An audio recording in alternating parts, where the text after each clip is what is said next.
we're now facing. Afghanistan, right round the region. As I've said, that's an area we're going to cover later. Thank you. No, I think we'll take a break in a moment.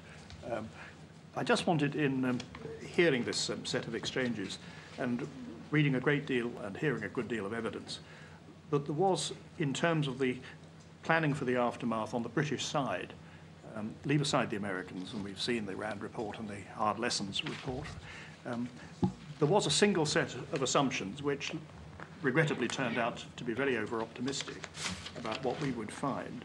But there appears to have been no real risk analysis looking at best case, middle case, worst case, and at the resource and planning horizon implications of that.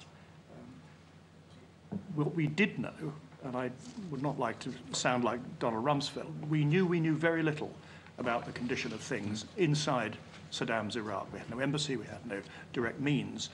John Chilcot told us it was not a natural intelligence target. In principle, we could have amassed a good deal of knowledge, but none of it sufficient. Question, looking to the future, the lesson to be drawn. Is it ever safe to look at a single set of assumptions unless they can be tested quite rigorously against a worst-case background? Well, I think that's a very good question. I think that actually we did, because the MOD did a massive amount of work on there's a whole planning assumptions paper, as you know.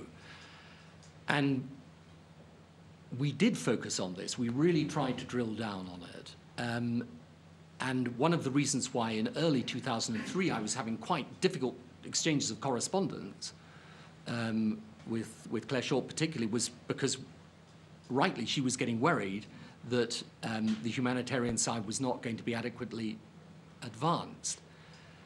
I think in the future, you're best to make this assumption, actually, that these types of failed states, I don't know whether you describe Iraq as a failed state or, as I say, a kind of semi-fascist state, but whatever it was a wholly dysfunctional system.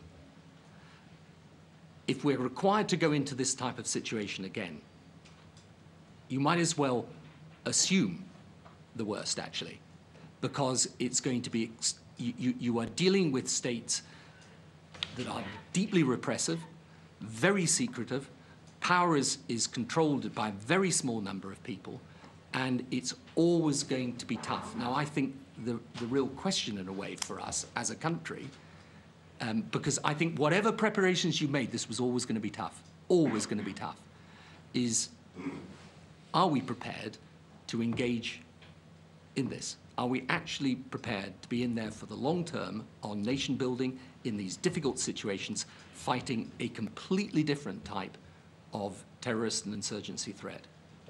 Thank you. It may have turned out to be an expensive lesson, but one very necessary to learn.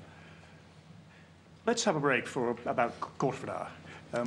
Can I just remind the audience that people will need to be back here, I suggest within 10 minutes, to be certain of getting in and back through the security if you go out, because we shall need to start dead on time, and if you're not in here, I'm afraid that's it. Thank you.